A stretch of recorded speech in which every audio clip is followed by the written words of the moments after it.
In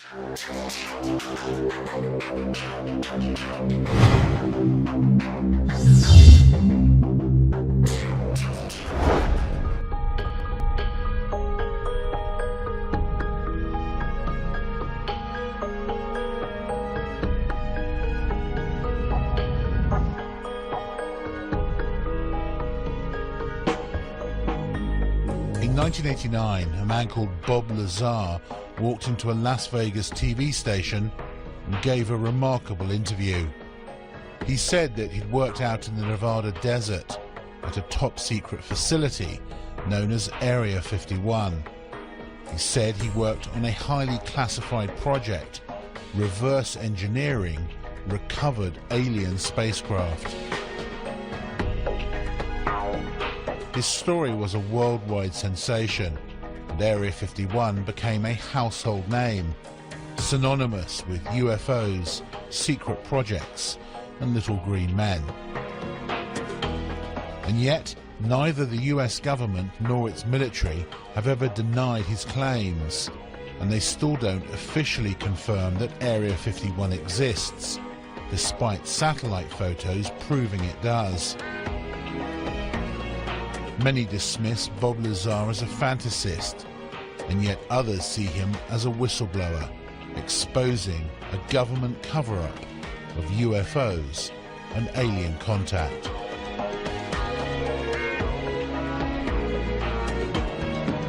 A once secret airbase in the Nevada desert is marking an unofficial anniversary today. Area 51 was one of the most secretive places on the planet, but that anonymity vanished forever because of what happened 25 years ago. A controversial electronics whiz told a fantastic tale during a TV interview, and the story still reverberates today. The I-Team's George Knapp played a part in what became an international sensation.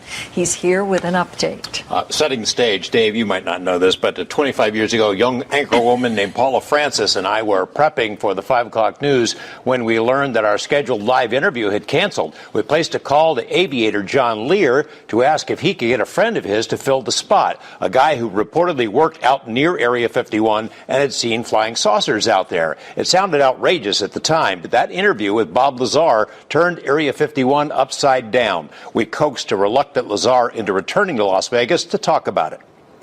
I don't know. Sometimes I really do regret it, and I almost feel like apologizing to him, saying that, you know, I'm sorry I let things out. Can I have my job back? My personal opinion, based on comments I've gotten from the Deputy Director for Science and Technology at CIA, would seem to indicate that Bob was perhaps an unwitting participant in a program designed to introduce someone with a technical background to some elements of the UFO research projects going on out at the test site.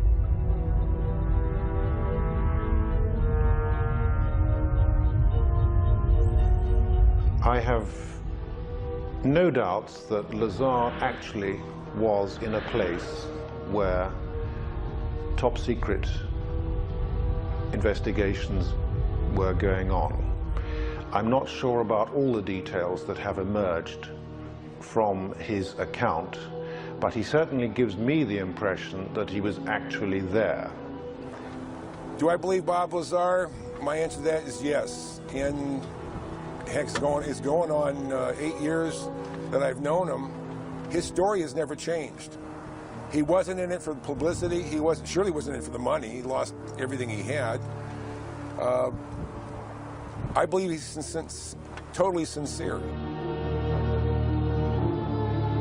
As far as I can tell, he's a bright guy who tells a great tale and who's told it often to people who have not checked on him, who accept the notion that, well, the government wiped his slate clean. Basically, I think he had an experience. I think he saw some things that shocked him, was subject to some conditions and experiences that were very unnerving to him and very profound.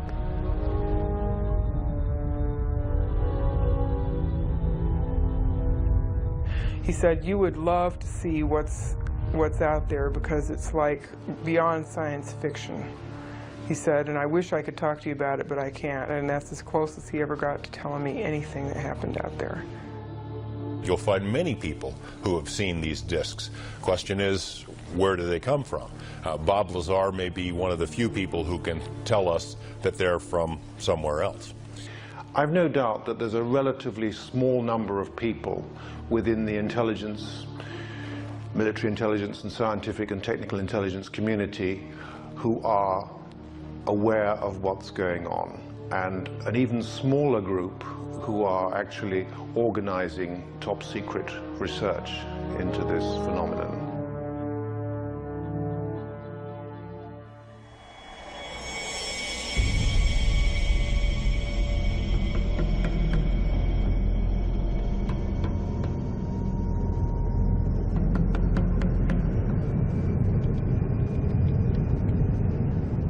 There's been an operating airbase out at the location known as Area 51 since the 1950s, when it was home to the CIA's top secret SR-71 Blackbird spy plane.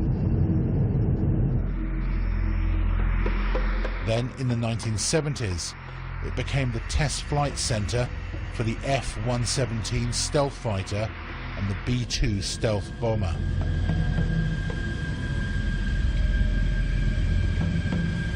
It's fairly public knowledge that we have a super secret facility in the mountains in northern Nevada, referred to as Groom Lake, Area 51 of the Nellis Air Force Base Test Range. It's also been referred to as Dreamland. This is an area that has been known but officially denied for many decades.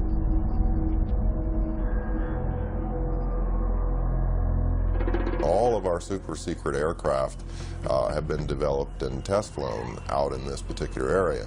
So it only makes sense that if you have something as sophisticated as a flying saucer and the related technology to that, that would certainly be one of the prime locations you'd want to go.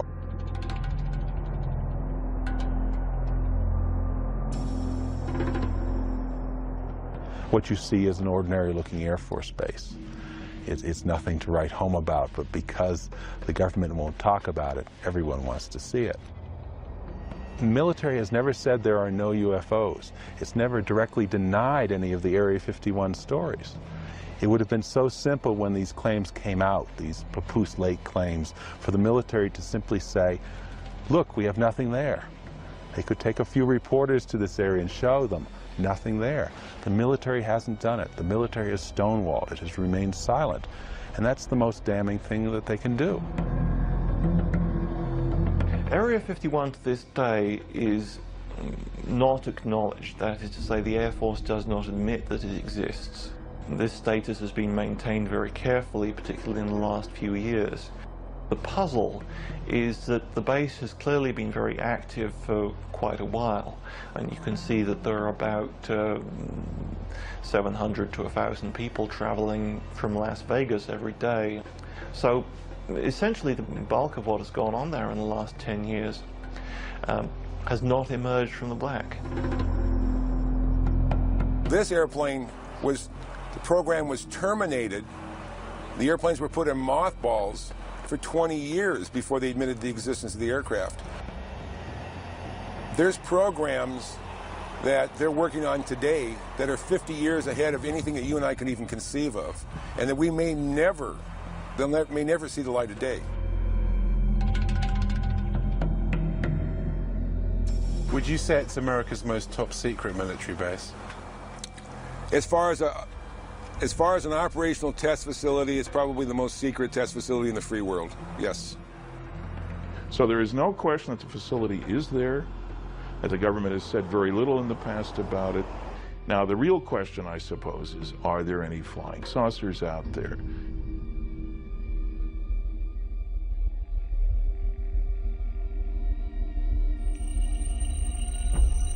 No one had associated flying saucers with Area 51 until Bob Lazar's interview hit television screens around the world. He said that he worked at an underground facility called S4. The top-secret project was codenamed Galileo. They would call it a specific time. For instance, the operator would say, "Mr. Lazar, it's now 4:15 a.m. We expect you to be at McCarran Airport at 4:45. Your plane will be leaving at such and such time." I'd drive there, check in, board the plane, and the plane would fly out to Groom Lake. It would land there. I'd get off the plane and wait, and there would be a bus to take me and whoever else was going to S4, Papoose Lake, which is about 15 miles south of there, and then I would check in at S4. Tell me about how you felt on your very first trip out. The first trip out there it was actually very exciting because it seemed so cloak and dagger to me, especially after I got in the bus with the blacked out windows. I kind of thought that was neat. Drove out to the site, and then it was checked in, guards walking around with guns, and I was sure what I was working on was going to be pretty fascinating. He says that within a few days of working out at S4, he was shown an actual flying disc in one of the hangars. When I was brought in by bus, and for the first time, one of the hangar doors, the one on the end, was open. The bus drove up and we stopped there, and clear as day in the hangar, taking up almost all the hangar, was the disc. Looked like something right out of a science fiction movie.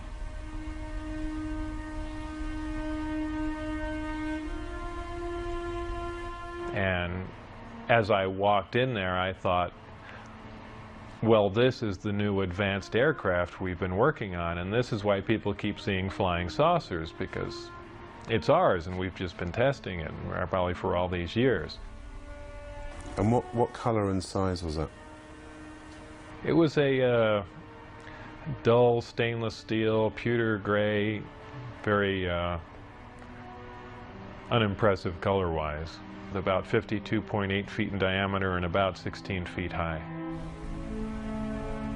So was it actually a recovered craft that you were working on, or was it one that scientists had built as a mock-up of a recovered craft? Well, whether it was recovered, given, or what, it was not built as a mock-up. It was an alien craft built on another world. There was absolutely no doubt about that. Lazar claims that he was one of only 22 people who had something called majestic clearance to work on the craft itself. The whole aim of the project was to take these craft, or the one in particular that I was working on, and try and duplicate its systems and subsystems with earthly materials.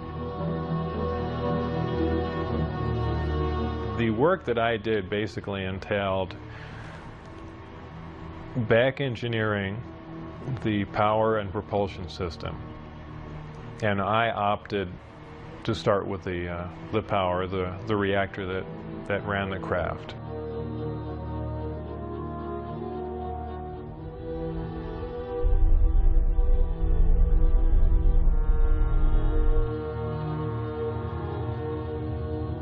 I knew immediately if his credentials could be verified, if even part of his story could be verified, it'd be one tremendous expose.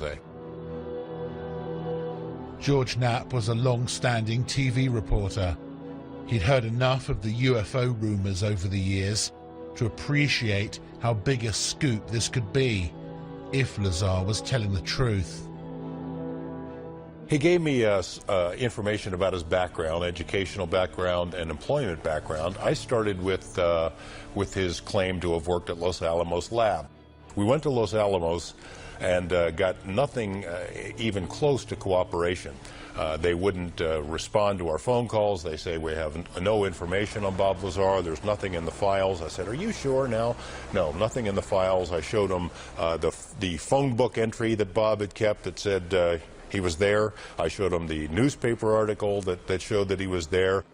Basically, Los Alamos Lab tried to thwart me at every step.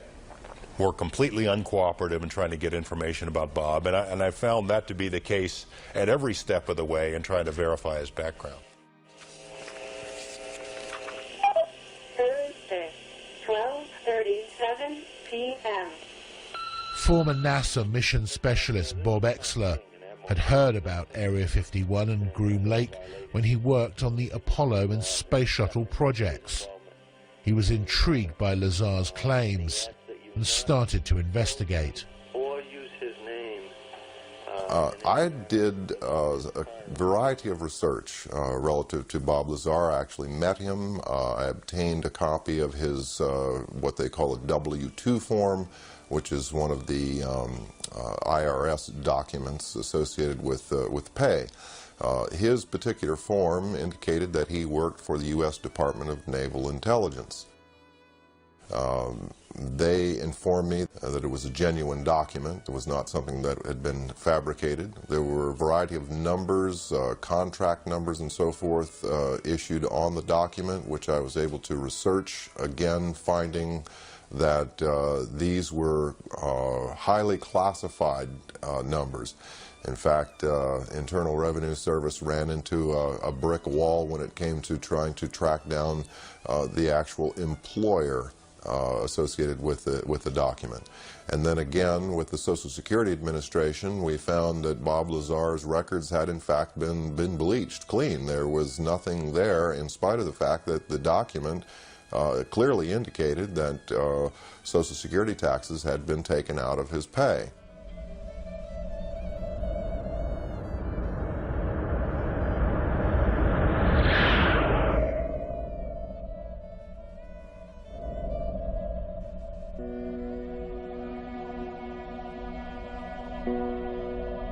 Not everyone who's researched Bob Lazar believes his claims. Stanton Friedman is one of the most respected authors in the UFO field today. He's a former nuclear physicist with top secret clearance and has many friends and contacts in the Black Project world. I've looked at considerable depth into Bob Lazar's claims, both about himself and about propulsion system. Those are fairly elaborate claims. I've talked to the schools that he claims to have received degrees from. I've checked on his high school record. I talked to Los Alamos Lab where he was supposedly a scientist and so forth. I have come up totally empty. Now, when a guy lies like that, you get very wary. And, you know, it has all the trimmings, his story, of a Walter Mitty story. Somebody in his imagination was, you know, stronger, brighter, faster than anybody else. I don't doubt that he did some work at Los Alamos and other places. He's clever. He drives a jet-powered car, fixes radiation detectors. So he may have performed some service. But I can find no reason to think that he worked out there on a flying saucer. I mean, I had to wonder whether this guy was making this stuff up, but then I see the phone book and I see the newspaper article, and I talked to people who worked with Bob at the lab and who said, in fact, that he did work on classified projects, yet no one can find any records of his background. The people that I worked with, colleagues, the people I went to school with, obviously knew I was there, and people at Los Alamos, I was friends with, and people that worked under me and alongside of me knew I was there and, you know, cooperate what was going on. But, you know, officially, it's very difficult to get information from the people in charge. To further prove his claims, Lazar agreed to take a polygraph test, which he passed. The thing that is interesting about polygraph is that if you're embellishing or if you don't completely believe what you're saying, it is very, very easy to detect. All it really will tell you is that the individual believes with 100% conviction that what he's reporting is exactly as he recalls and as he believes it to be. And that clearly was the case with Bob Lazar. Now, could his perception have been a bit askew? Yes, that's possible, but he clearly wasn't lying. I think Bob is even open to the possibility that perhaps he had been used in some sort of misinformation or disinformation campaign. I mean, look at him. He has a pirate flag floating on his house. He races jet cars. He likes fast women. He likes guns. He's technically capable, so in that sense, he may be perfect for this kind of a program. Technically capable, scientifically knowledgeable, and yet completely discreditable at a moment's notice. If you wanted to test public reaction to a story about Area 51 and then suddenly discredit it afterwards, Bob may have been the most qualified person in the country.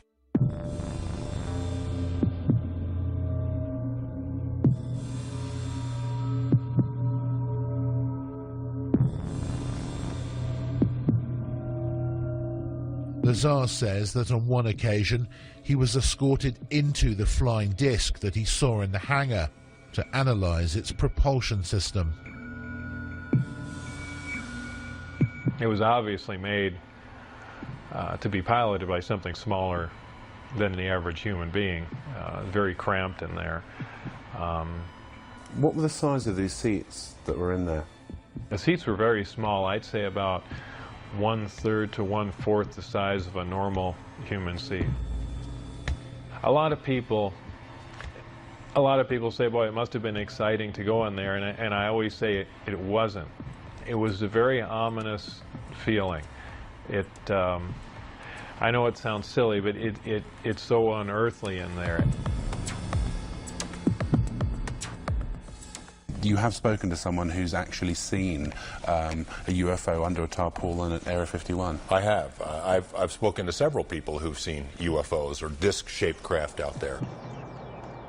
There was a woman who was a secretary for a major defense contractor at the Nevada test site who worked on nuclear programs, who told me that she had sat in on conversations between military and civilian contractors at which the Roswell case had been discussed, at which it had been discussed taking some Roswell material to Area 51. The level of secrecy during those meetings was great. Afterward, they'd take the ribbons out of the typewriters she was typing on. She was ready to tell me about this, and I had this conversation with her on the phone. The next day after this conversation takes place, she's visited by two men who say that they work for the company she used to work for, reminding her that she is still under a security oath, told her, we know that you do a lot of traveling back and forth, a lot of long drives between Las Vegas and LA. We'd hate for something to happen to you or your family. No interview. I mean, it happened again and again and again. Same scenario.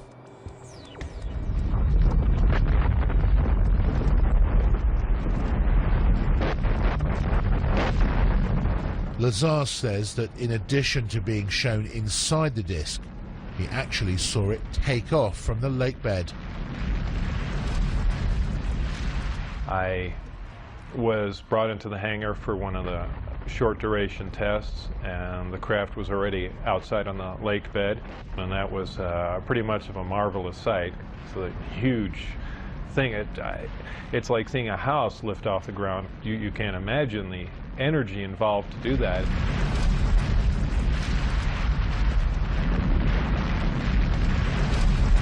Because of the extremely high energy output and the fact that the outside of the craft is used as a conductor, that does ionize the air.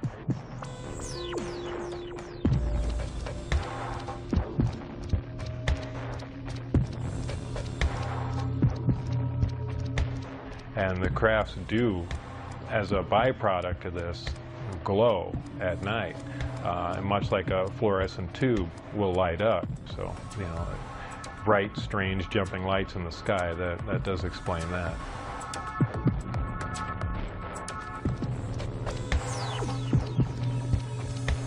Would you categorically say there is no way that humans could have built the craft that you saw? Absolutely. I will categorically deny that. Well, I don't know. How exactly should I put that? I guess I can just say it straight out. There is no way that any government on this earth could produce that craft, period. And I defy anyone to argue that point.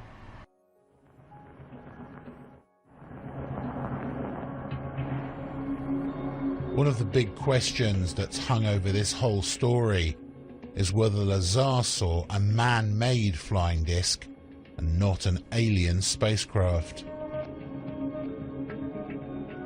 A lot of these craft which are being developed in secrecy in the United States are tested at night, and one can imagine that seen through kind of half-closed eyes, something like an F-117 stealth fighter or a B-2 bomber, side-on or front-on, would look remarkably like, say, a flying saucer or a UFO.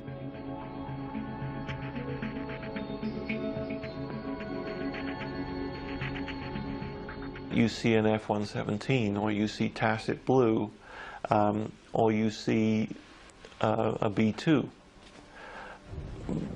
Particularly if you see it from some fairly unusual angle, you're going to have a very hard time relating that to conventional aircraft. Some of these things can look very strange indeed.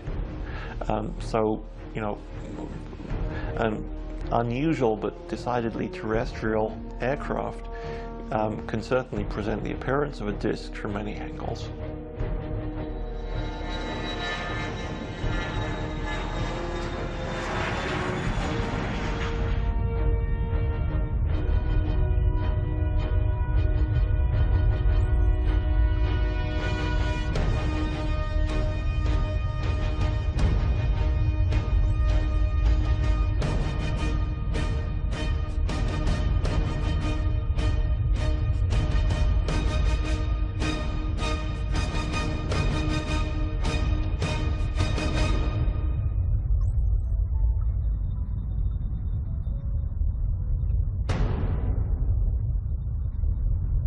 I think for anyone who's been out into the western United States and seen the kind of place it is and let their imaginations run riot a bit, it is possible to imagine in these vast test areas technologies which are highly exotic, highly revolutionary, and would change the way we feel about science today.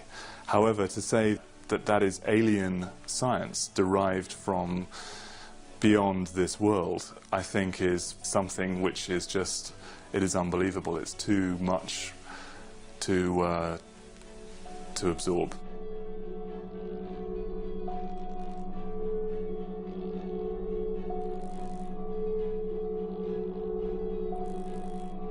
Do you think that some of the truth certainly lies out there in the middle of the Nevada desert at Groom Lake?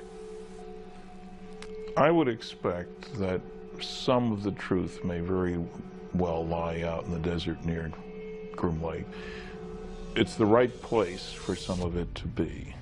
It's isolated, it's under control, it's high security. I don't think we've yet scratched the surface on what's happening out there with regard to flying saucers.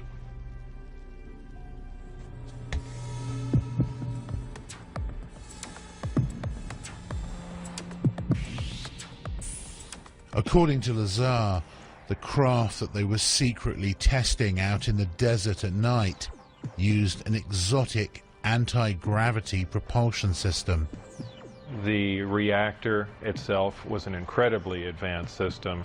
This was an antimatter reactor. This is something we could only dream of having, something that could put out huge amounts of power that rivals several nuclear power plants running at capacity. What happens is a great gravity distortion is created, and you're essentially bending space toward the craft. The craft becomes part of that space, and then when the reactors, or when the gravity amplifiers are shut down, the craft is essentially where it was focused. It's a very difficult thing to grasp. It happens virtually instantaneously because of the fact that gravity distorts time. And if you're bending space and time along with it, when you wind back up in that place, you're there between the ticks of a clock.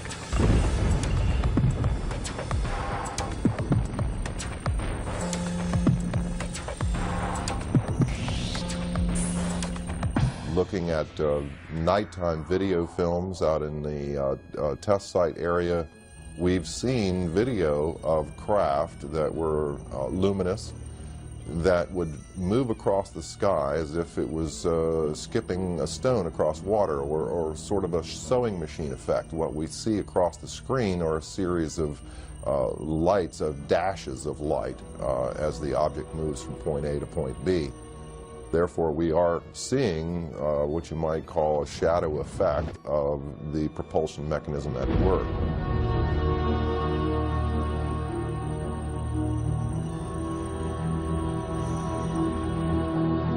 Bob Lazar is not the only person who's come forward and claimed to have worked out at the base on flying discs. Former US Marines test pilot Bill Uhouse worked out at Groom Lake and other top-secret locations for more than 40 years, working for the Pentagon and civilian contractors on a variety of highly classified projects, including, he says, a flying disc recovered from a crash in Kingman, Arizona in May 1953. He said that he'd been cleared to do this interview and to discuss certain information, but asked us not to show his face. What were you actually working on out there? One of the things I worked on was a flying disc simulator. It was designed in New Mexico by a separate staff that built it in parallel with the actual craft that they had intended to fly. The purpose of the simulator was to train pilots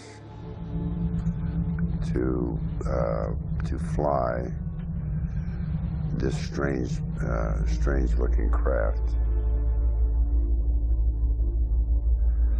The simulator was a 10-meter round disc. The skin was made of boron composite material, not unlike that you see on the F-117. How did you know how to build the simulator? Essentially, there weren't any plans. The plans were generated as we constructed it. And there was a process there that took quite a while for us to even understand the concept way back in the 50s. Uhouse says that Lazar did work at Area 51.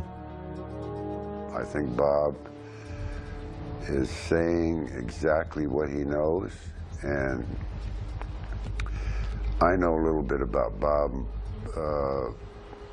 from a different standpoint than a lot of the people know and what's been written about him, but Bob Lazar is not lying as far as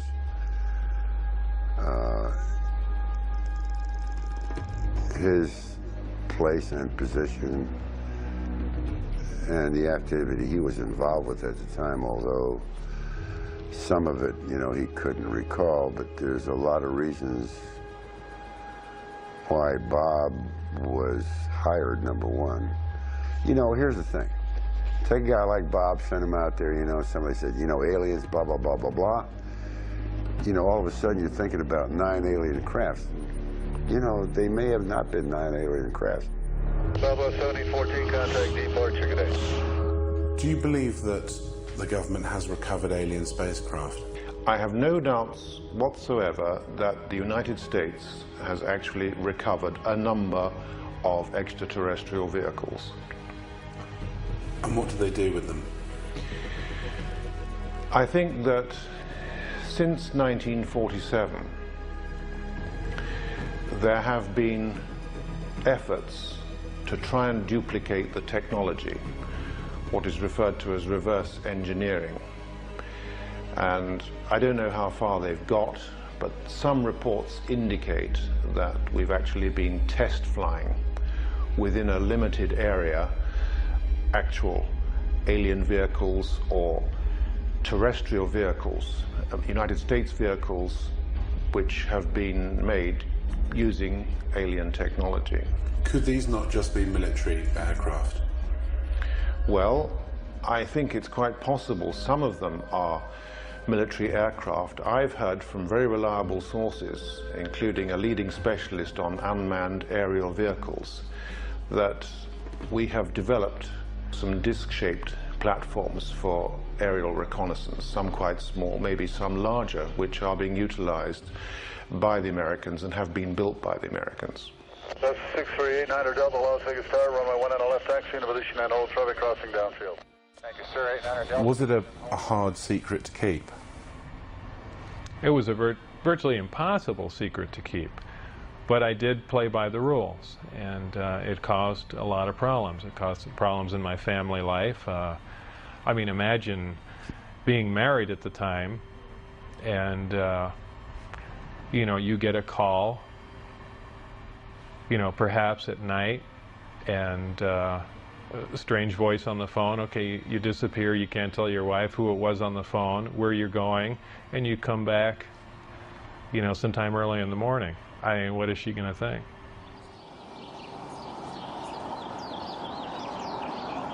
Unaware of where he was going every day and being absent from home for long periods, Bob's relationship with his wife had deteriorated badly. This was seen as a potential security risk out at the base. My wife was having an affair with someone else, so they viewed that as a potential emotional instability, and they no longer wanted me coming out until things were cleared up, either for it, you know, it to break up or heal or whatever. But they, that's what put the brakes on everything there. And did they then stop calling you? Did you get very frustrated about that? Yeah, then I began to wonder, boy, now they've given me all this information and everything's come to a dead stop. What's going on? And that's when I began to be concerned, and then that's when I said, you know, now it's becoming important that some other people know what was going on. As the silence turned from days to weeks, he finally decided to tell his wife and closest friends just what he'd been doing. Were you aware of the security implications? I was quite aware of what could happen, but I was also aware that these guys would go to any extent to keep their secret, and certainly not have someone that was on the inside running around. And I didn't think it was beyond them at all to make me disappear. Whether I mean, who knows? I know it sounds more like a movie, but I didn't think it was beyond their capability to kill me, just to stop the word from getting out.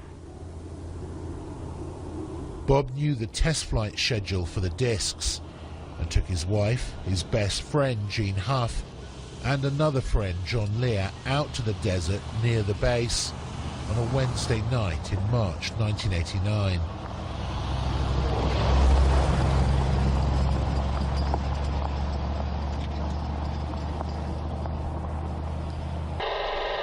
Huh, it started coming in too. How far away can that thing pick up stuff if it's like overhead, like up in the air? Overhead, 300 miles. Jeez. So it could be any one of these guys. Yeah. Yeah. Well, that sounds military to me. Yeah, I bet you that's what this is. We got. Oh. You see that? Whoa. Yeah, what was that? Did you see that light just come on over there? I was looking right at it. Yeah. Here, let me check it out. Well, that was a shooting star. Right above it was a meteor too. No, there's a steady light. No, it's a steady light that just came on. Any kind of. No, this one right over the range here. It wasn't there, and then I was looking right there, and it blinked on. Very bright. That's brighter than a star. Yeah.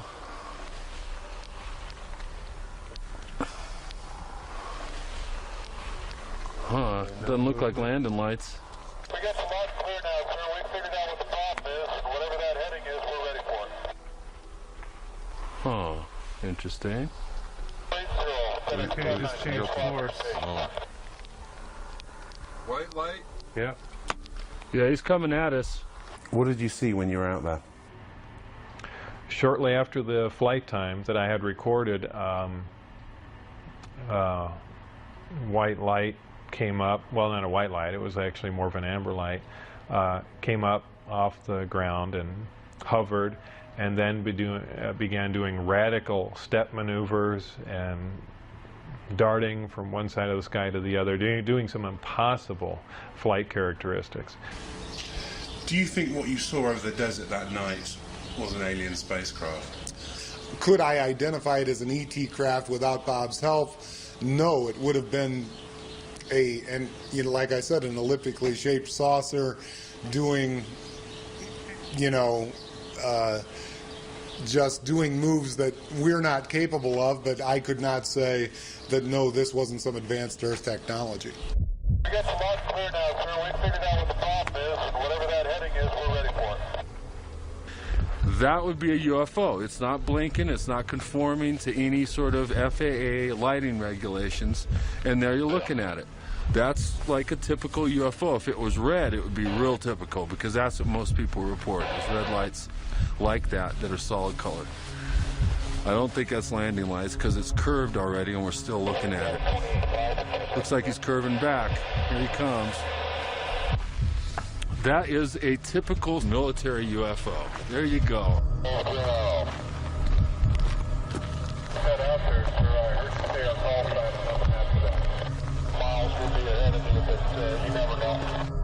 This small group went back to see 2 more Wednesday night flight tests, but on the 3rd trip they were spotted, caught and arrested. Bob was taken to Indian Springs Air Force Base and interrogated. That interrogation was about as intense as you can possibly get, right stopping short of shooting me in the head. What were they saying to you? Everything up to and including that, we can absolutely kill you right now and there'd be no one looking for you at all. And I mean, everything. They threatened my wife. They threatened to kill my wife. They said they'd stop at nothing. They said they thought they made that very clear. They couldn't believe that I had taken anyone out there to show them that, much less left with information like the flight test data, and wanted to know what else I had said, who else I had told specifically. They were crazy. They really were. They were completely out of control.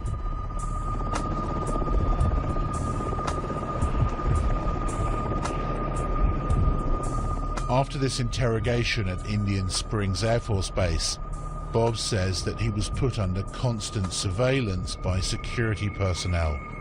His phones were tapped, his movements were monitored, and he often found his car followed by military helicopters. Worried about what might happen to him and angry about how he was being treated, he decided to hit back and approached a local TV station about an interview.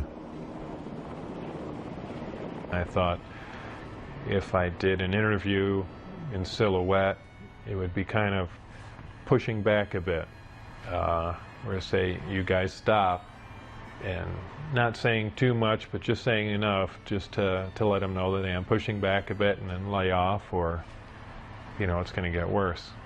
It was really the only thing I could do. Did you get any calls from the military or from former workers to say, what the hell are you doing? Right after the interview aired, Dennis Mariani, who was my supervisor, called, and all he said was, do you have any idea what we're going to do to you now? And that was the end of the phone call. That was the last, really second to last communication I had with him. And, then I decided, that's it. And really just said everything that I had seen and done, and just wanted to divorce the entire situation. Even now, more than 20 years later, the jury is still out on Bob Lazar and his claims about his work out at Groom Lake. It's a fascinating story which he's stuck to for more than 2 decades. And although many dismiss it as pure fantasy, the fact is that some of his credentials did check out. In addition, his former employers and even the tax authorities were caught covering up and refusing to release information on him. Why would they do that, unless there was something to hide? One thing is for certain, if he is telling the truth, then we're all in for some shocking revelations in the decades to come. Is the government ever going to say, you know, we've been lying to you for 40 or 50 years? Not a chance.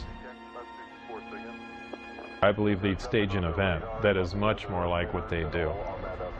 They'll take a big cargo plane or C-130 or something, take one of the old discs that they've, you know, analyzed time and time again and finished with, go up to a high altitude and push it out the back and then go fly away and say, oh, look, the first disc is crashed. You know, here's a flying saucer. I mean, I can almost guarantee that's the route they'd take. There's nothing on their radars on the other. Certainly there are a lot of questions about Bob's background that have not been satisfactorily answered. But there's too much that Bob knows, I think, that couldn't be explained any other way. He knows about the layout of the base. He knew about people who were involved in security checks. He knew when and where the test flights were going to take place because he took people out there 3 weeks in a row and they videotaped the tests. How did he know this stuff if he, in fact, did not have some kind of inside knowledge? Do you think he'd make a good conduit of information? I mean, essentially a patsy. Yes, I do. I think it's quite likely that Lazar was set up, perhaps to knowing that he would give out this information. It's likely to be a very long time before we discover what is actually being done out at Groom Lake now. They seem to wait anything from 15 to 20 years or more after something has been retired before they acknowledge its existence. This airplane was built, designed almost 40 years ago. 40 years before that, the hottest thing flying was a Seversky P-35. 40 years before that, it was a balloon. So the technology has not stood still. So there's a very good possibility that we are looking at man-made transportation for the 21st century. It's been so hopelessly polluted that I'm not sure we will ever get to the bottom of this story, and that's sad. I suspect that whatever was out there, discs, alien or not, had now been moved to some other location, and we may never find them again. There might have been reason 40 years ago to believe that people couldn't handle the idea of alien visitation. I don't think that's true anymore. I think we're far more sophisticated now. Do you regret having screwed up at S4 and taking your friends there and blowing your security cover because you could still be working on UFOs today? Yes and no. Yes, at times I'd like to be able to go back in time and played along with the game and not have done anything, and perhaps to this day still be working on them, because I did feel privileged and it was fascinating work once you can get around all the you know, oppressive military security. And you know, maybe we would have stumbled on something, and yeah, it would have been fascinating.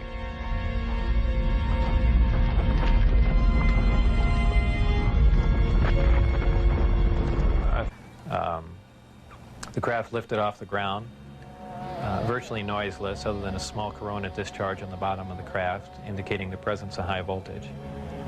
That dissipated at about 30 feet, and it stood there completely silently, and moved over to the left, to the right, and sat back down. That was the entire test.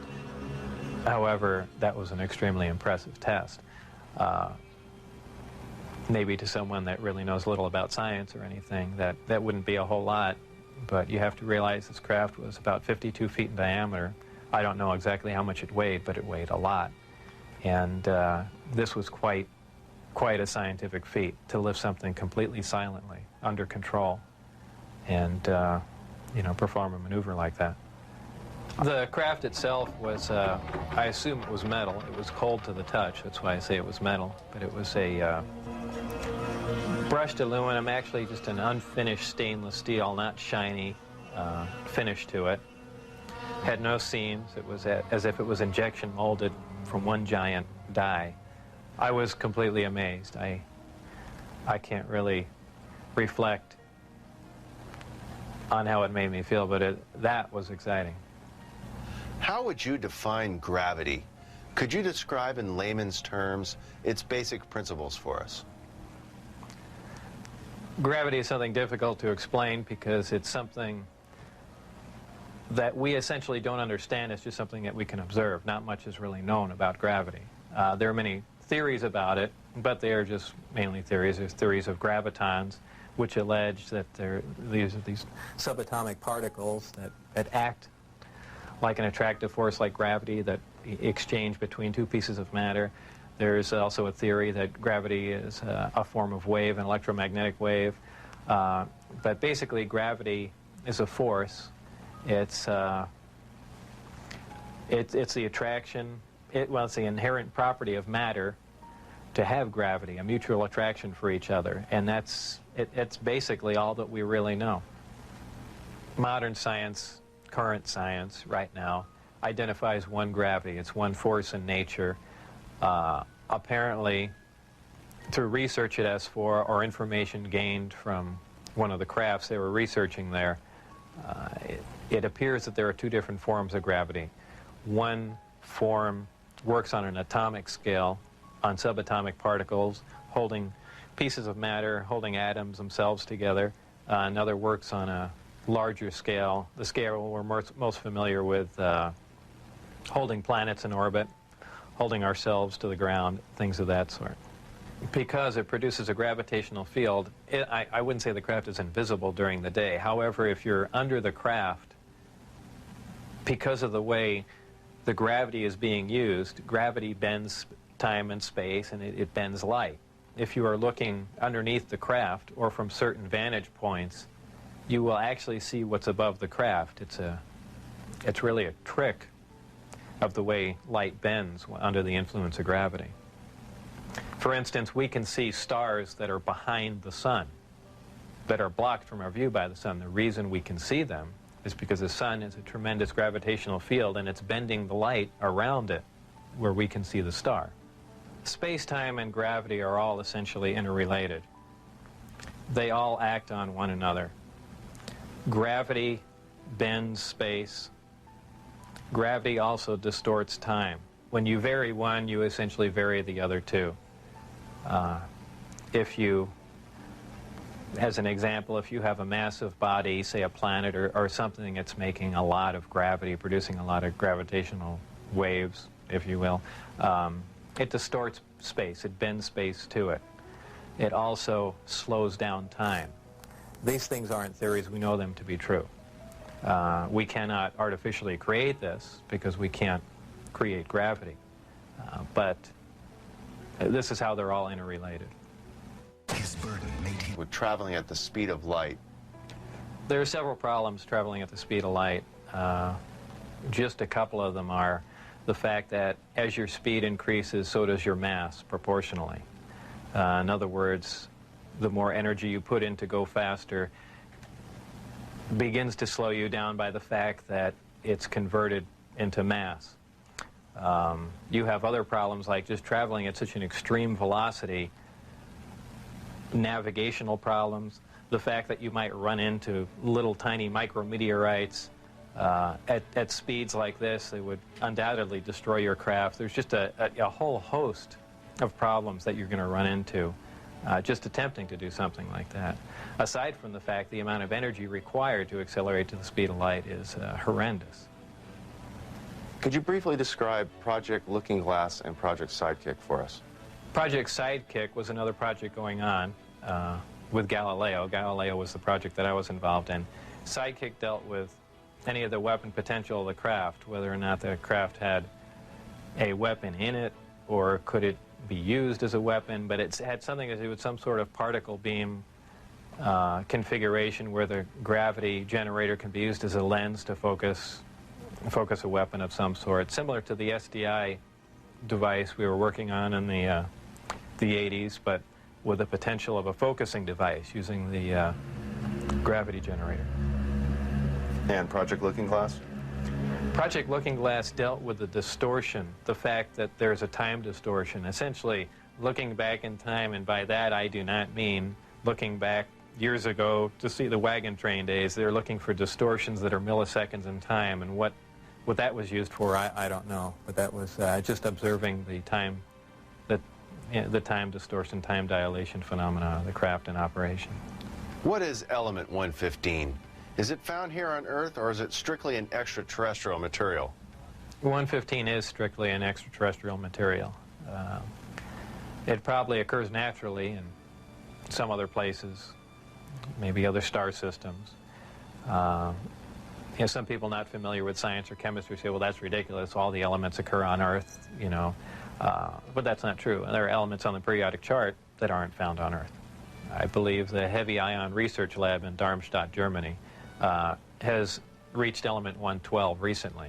So 115 isn't that far away. And when they synthesize it, it's not like they're making a couple ounces of it. They're talking about 1 or 2 atoms of it. To make any usable quantity of a heavy element like that is virtually impossible. Element 115 is in the top of the reactor. And the base of the reactor apparently is a small, something similar to a cyclotron. It's a particle accelerator. A particle is accelerated to high speed and then deflected up a small tube, and it's aimed at the 115. This transmutes the 115, similar to the way we do that in a normal particle accelerator. This causes a reaction, a radiation emission that we really haven't seen before. It produces antimatter. This antimatter is guided down a tuned tube and reacts with a gas. When matter and antimatter react, they convert to 100% energy. This energy is converted, heat energy, is converted to electrical power in the reactor itself. This is done through a thermoelectric converter. And this electrical power is used to power other subsystems on the craft, though there is no wiring, as we would know it. Also, that's almost a byproduct of the reactor. The reactor also sets up a gravitational wave from the 115 being bombarded. This gravitational wave is present at the top of the reactor and is essentially guided in the same way microwaves are guided, through tuned tubes. And this goes to their amplifying cavities and through the projectors that are in the bottom of the craft. With the gravity generators running, is there thermal radiation danger to the crew? There is no thermal radiation while the reactor is running. The thermionic generator is 100% efficient, which is in violation of the first law of thermodynamics. But in fact, it works. Element 115 is stable. And for those familiar with chemistry, we know that elements with higher atomic numbers have shorter and shorter half-lives. However, when you reach a certain point, they call it the island of stability. There is a place, and we've theorized this for a long time, somewhere around 114 to 116, there should be an area in there where the nucleus of the atom is geometrically stable, with protons and neutrons, where it no longer decays. It's not radioactive. 115 is in fact this element. In fact, it does occur again somewhere around element 247. Of course, we're nowhere near synthesizing that. We can only, predict things like that. But that's where 115 is. Did the aliens, give us element 115 in large quantities? Whether or not it was given to us, I can't answer that question. However, I was told that we have 500 pounds by one of my co-workers. How it was obtained and where exactly it came from, I don't know. Whether it came in one of the crafts or it was separate cargo somewhere, anyone can speculate. But I was told that was the figure. You were able to get away with a sample of element 115. How much did you get away with? No comment. Several nighttime test flights, unofficially, while off the base. What did you see? The test flights I saw off the base, actually the best test flight was witnessed by my friends who I had brought out there. At the exact moment the craft was hopping around and doing some really impressive maneuvers, I had turned around and I think was looking for the video camera or something to that effect, but I missed some of the most impressive maneuvers. But the craft was similar to what was done before that I had seen close up, other than the fact that it went above the mountain range, moved a much greater distance at a much higher rate of speed. How were you able to find out about the test flight schedules? The test flight schedules were told to me, specifically because I was probably going to have to be present during those times. And at that time, the test flights were taking place on Wednesday nights. And from what they said, that was because that was statistically the least amount of traffic in the area. And that's all that they were concerned about. Does the propulsion system release any sort of discharge or exhaust? There was a high voltage discharge on the bottom of the craft, but as far as there being an exhaust, there was none. Why did they appear as glowing balls of light in the night sky? Well, that's kind of the same reason why a neon light or a fluorescent light lights up. What you're dealing with is a high energy source in essentially a gas atmosphere, oxygen, nitrogen. And when you apply enough energy to a gas molecule, they emit photons, they emit light. And I don't think it's anything, it's really a byproduct of how the craft operates. When it's emitting that much energy, the gas surrounding the craft emits light, the same reason why lightning is visible. You have a huge electrical discharge, and the gas emits light in the form of lightning bolt. If you were going to see one of these crafts at night operating, it would appear really as a glowing ball or just a bright light in the sky from a distance. Even close up, you'd see a glowing halo around it. This is typically what you'd see in your normal UFO sighting, if you've heard them a lot. However, keep in mind that lights in the sky are caused by much more common things than flying saucers. Tell us a little more about the aurora you witnessed taking off out of Area 51. It was a large craft, and the one glimpse I got of it was from the rear, and it had two huge square exhausts with vanes in them. And it was just, it sounded more like a rocket than a jet. I don't know. I even think he did mention that it was liquid methane powered, but there again, you know, working on the disk technology, I really could care less what was rolling around at Area 51, but it did catch my eye. As a result of going public, have there been any attempts made on your life? One day when I was getting on Interstate 15, driving down Charleston Boulevard, a car came up alongside of me, and I thought he was just trying to race me to get on the freeway. This was after I had left the project. It was a white, boxy-looking car. Exactly what make and model, I don't know.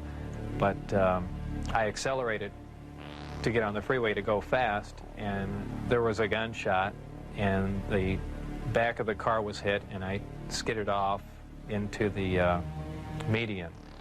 And I stopped, and I was frightened, and I just stood there because I thought the guy was going to be alongside of me and just shoot me. I had nothing to do. I was essentially paralyzed with fear, and I waited there, and then nothing else happened. And do I know it was a government agent trying to kill me? No. Could it have been a drive-by shooting? Maybe. You know, so it wasn't, I mean, it was an attempt on my life, but by who specifically, I don't know. Though I was threatened before I had left, that they threatened my wife's life and my life, so I can only put two and two together and say that they were kind of pissed at me. In an earlier interview, you had mentioned that they had put a gun to your head. Tell us about that. That was after we were caught out when I had the test flight schedule, and I brought some friends out to show them the disc test. We got caught out there, and the following day I was debriefed down at Indian Springs Air Force Base. And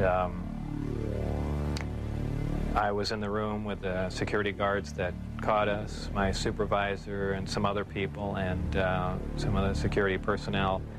Yeah, they were essentially grilling me about security and, you know, how could I possibly bring people out there, and I guess I wasn't as responsive as they would like, and they got in my face, and one of them pulled a sidearm out, you know, just pushed it against me.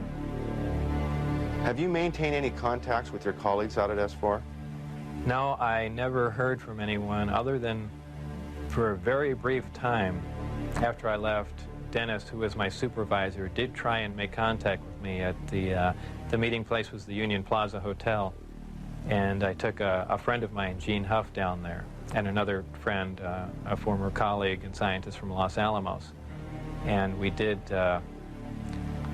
saw him, but I also did recognize some security personnel walking around there from S4, so whether or not it was a setup or what was going on or was trying to talk to me, we never found out, and we left. It just was a real strange situation. I never heard from him since. As we enter the 21st century, how has your experience changed your beliefs? Well, if you want to word the question, how are my opinions changed? I would say considerably. Before I was at S4, I was more or less one of the guys that thought, you know, all these government conspiracy and UFO buffs and things like that were complete lunatics. I even remember before I was involved there, a friend showed me a little newspaper clipping and said John Lear was giving a lecture who was touting that aliens from another world came to Earth and there's 70 different species, and I remember laughing on the phone that this guy had lost his mind. And I was also under the impression that, you know, boy, the government's all for the people, and they, you know, they're out here to protect us and all that. You know, after the experiences I had there, everything is completely turned around. You know, the government is doing everything but looking out for us. I mean, the only thing they're looking out is for themselves. You know, obviously the ET craft do exist. Something had to build them, so there must be aliens.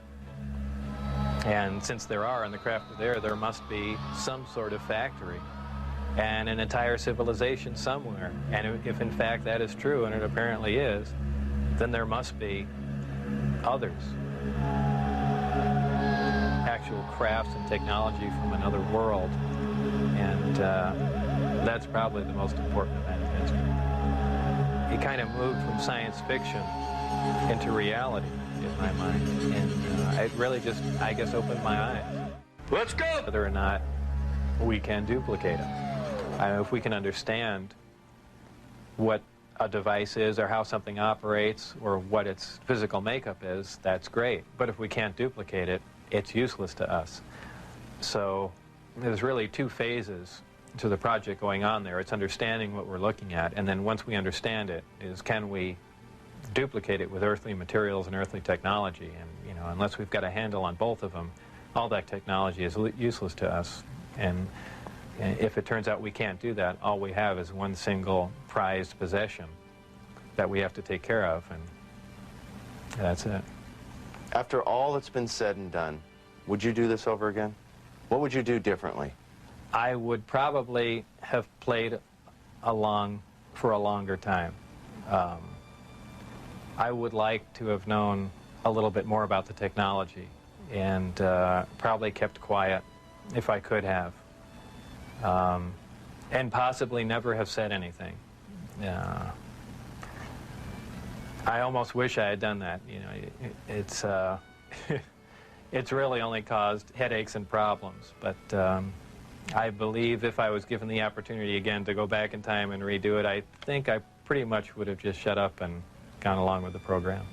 I would have much preferred that instead of the Navy or whoever it was that hand-picked a few renegade scientists here and there, that they turn it over to some more qualified people. Obviously, I was not the most qualified person on propulsion or field propulsor or anything of that sort. I was just some guy. I mean, they could have picked, I could have named 10 or 12 other guys that were more qualified than me. But, you know, if they turned it over to the scientific community and not just a couple guys here in the United States. I mean, you need a large group of people in a large lab to research what's going on there, not a little quiet installation. It's the security itself that prevents them from getting anywhere. I mean, they never do work hand in hand. You can't have a military mind. Science itself must communicate. You have to have a free exchange of ideas. That's how things progress. And when you clamp down on a security system like that, where you work in isolated groups and ideas cannot be exchanged, you don't get anywhere, and that's the problem they have. What does the future hold for Bob Lazar? Well, I'm not really involved in any of that stuff anymore. That's kind of put behind me. I have my own businesses that I work at, some computer graphics, some consultation, other technical jobs, radiation detectors, and a few other things like that. So really I just go about my life, and that's, you know, something that happened that was fantastic, and it's over, but it's kind of hard to shake it loose, but eventually I will, and that'll be that. I think all the surveillance and everything stopped. I don't think anyone's bothering to monitor me. I've said everything that I know. It's been all over the place, so it's kind of a done deal. As far as whether or not there are any craft out there, I believe, you know, they were out and gone in probably the late '89, early '90, and the only thing people see now out there are, you know, either flares or planes coming into land, but that's about it.